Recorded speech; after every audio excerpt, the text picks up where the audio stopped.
جمعية الدعوة والإرشاد وتوعية الجاليات بحفر الباطن أمة. بسم الله الرحمن الرحيم، والصلاة والسلام على أشرف الأنبياء والمرسلين نبينا محمد وعلى آله وأصحابه أجمعين. أما بعد، السلام عليكم ورحمة الله وبركاته. Ang magiging paksa natin sa maikling oras na ito ay ang tinatawag natin na Arkanul Islam, ang haligi ng Islam. Mga kapatid, sa pananampalataya, ang Islam ay itinayo na may mga haligi. Katulad ng bahay na hindi maitatayo ang isang bahay kung wala siyang haligi. Sinabi ni Propeta Muhammad sallallahu alaihi wasallam, "Bunyal Islamu ala khams." Itinayo ang Islam sa pamamagitan ng 5 haligi. Shahadati an la ilaha illallah wa anna Muhammadar Rasulullah, iqamis salah wa ita'iz zakah wa sawmu Ramadan wa hajjul bait. Sinabi ni Propeta Muhammad sallallahu alaihi wasallam, itinayo ang Islam sa pamamagitan ng 5 haligi nito. Una, ang shahadati an la ilaha illallah wa anna Muhammadar Rasulullah, ang pagsaksi o ang panunumpa na walang tunay na Diyos na dapat sambahin maliban na lamang sa Allah subhanahu wa ta'ala, at si Propeta Muhammad ay kanyang sugo. Ang ibig sabihin ng shahadati an la ilaha illallah, ang pagsaksi na walang tunay na Diyos na dapat sambahin maliban sa Allah, ay wala tayong ibang dapat sasambahin maliban sa Kanya, maliban sa Allah. Itatakwil natin ang lahat ng mga nagpapakilalang Diyos o ang mga Diyos-Diyosan dahil hindi sila tunay na Diyos. Ang tunay na Diyos na dapat sambahin ay ang Allah subhanahu wa ta'ala lamang. Hindi tayo sasamba maliban sa Kanya. Mananalangin tayo sa Kanya lamang. At paniniwalaan natin na Siya lamang ang makapangyarihan, at paniniwalaan din natin na Siya lamang ang tagapaglikha. Siya lamang ang may kakayahan sa lahat ng bagay. Sinabi ng Allah subhanahu wa ta'ala sa Quran, "Qul inna salati wa nusuki wa mahyaya wa mamati lillahi rabbil alamin." Sinabi ng Allah subhanahu wa ta'ala sa Quran, sabihin mo Muhammad, inna salati, ang aking pagdarasal, ang aking pagkatay, ang aking buhay at ang aking kamatayan ay para lamang sa Allah subhanahu wa ta'ala. Lahat ng ito ay iaalay natin sa Allah subhanahu wa ta'ala dahil Siya lamang ang lumikha sa atin. Muhammad Rasulullah. Ang pagsaksi naman kay Propeta Muhammad sallallahu alaihi wasallam, ang kahulugan nito ay paniwalaan natin na si Propeta Muhammad sallallahu alaihi wasallam ay ipinadala ng Allah rahmatan lil alamin sa buong sanlibutan, hindi lamang para sa mga Arabo. Ipinadala ng Allah subhanahu wa ta'ala si Propeta Muhammad bilang isang gabay, bilang gabay sa mga tao.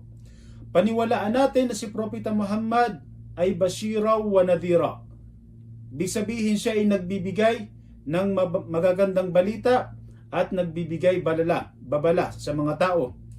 At paniwalaan natin ang kanyang mga ipinarating sa atin. At ganun din sundin natin ang kanyang mga ipinag-utos. Sinabi ng Allah subhanahu wa ta'ala sa Quran, "Wama atakumur rasulu fakhuduh, wama nahakum anhu fantahu."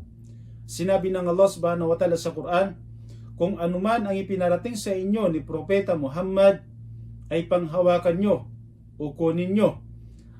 Wama nahakum anhu fantahu, at anuman ang ipinagbawal niya sa inyo ay layuan nyo. At dito, si Propeta Muhammad sallallahu alaihi wasallam ay dapat natin siyang sundin sa pamamaraan ng kanyang pagdarasal. Hindi tayo gagawa ng pagsamba, anumang pagsamba maliban na ito ay sumasang-ayon sa kanyang gawaing pagsamba. So yan ang ibig sabihin ng Muhammad Rasulullah. Pangalawa, sa haligi ng Islam ang tinatawag natin na iqamus salah. ito ang pagsasala. Pagsasagawa ng pagsasala, ito ay obligado sa bawat Muslim.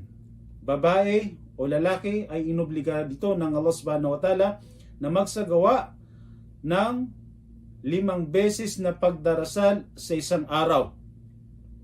Dahil ang pagdarasal na ito ang layunin sa atin ng Allah subhanahu wa ta'ala kung bakit niya tayo nilikha, tulad ng sinabi niya, وَمَا خَلَقْتُ الْجِنَّ وَالْإِنسَ إِلَّا لِيَعْبُدُونَ. Hindi ko nilikha ang mga tao at ang mga engkanto na maliban na lamang na para sambahin ako.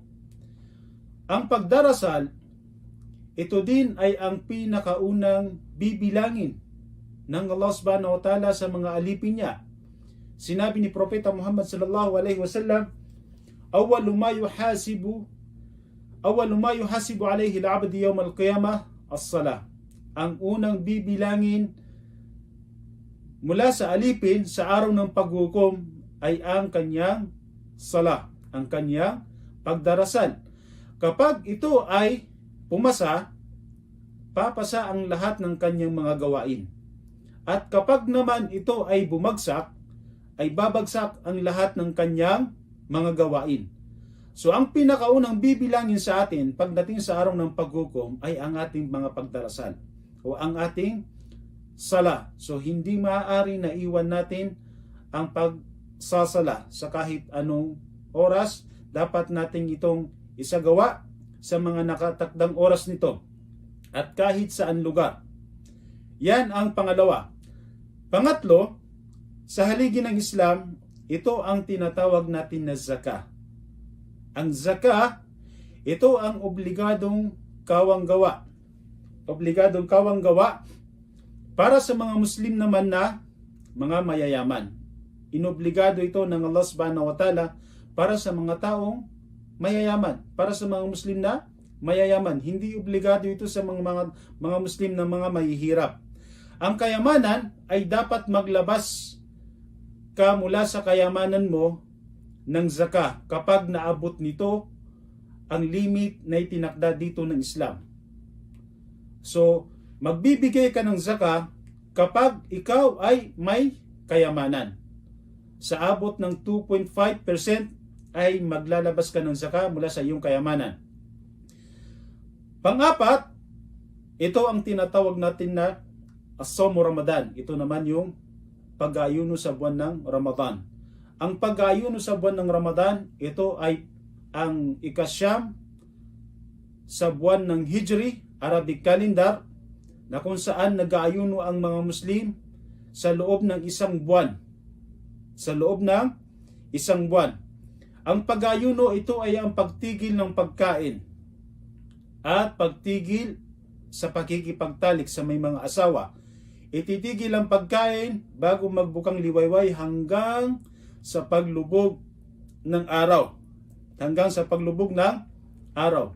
So ititigil ang pag-inom, pagkain, pati ang pakikipagtalik sa asawa.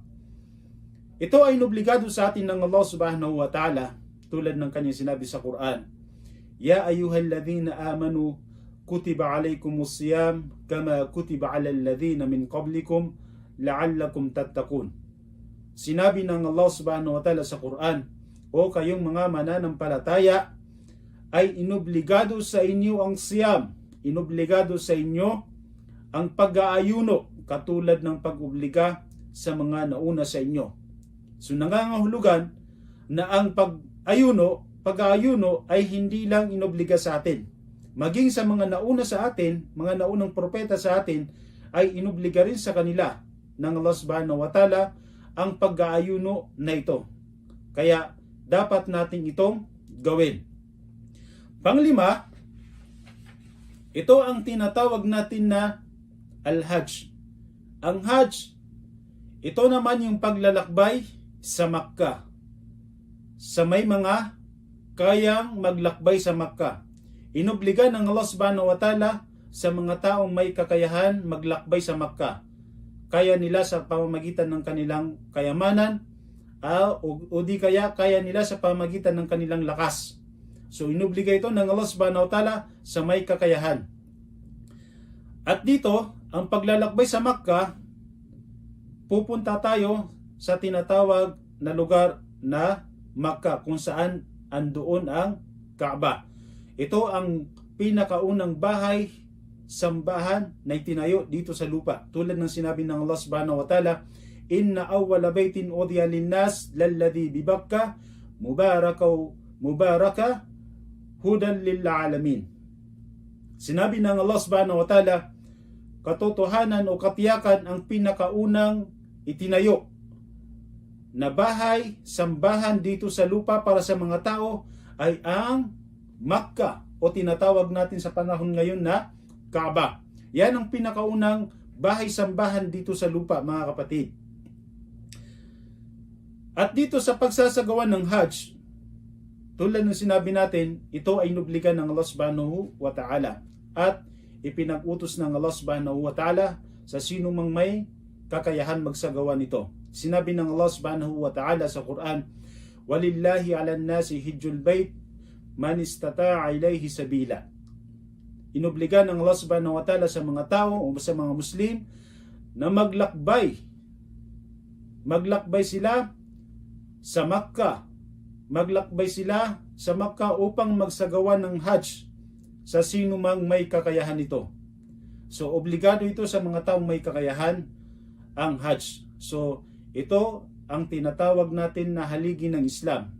Una, ang shahadatain, ang pagsaksi sa Allah subhanahu wa ta'ala na siya lamang ang Diyos at si Propeta Muhammad sallallahu alaihi wasallam ang kanyang sugo, at ang pagtatayo ng sala, at pangatlo, ito ang zakah, pang-apat, ito naman ang siyam sa Ramadan, pang-lima, ang Hajj. So hanggang dito na lamang. Maraming salamat po. Wa akhiru da'wana. Assalamualaikum warahmatullahi wabarakatuh.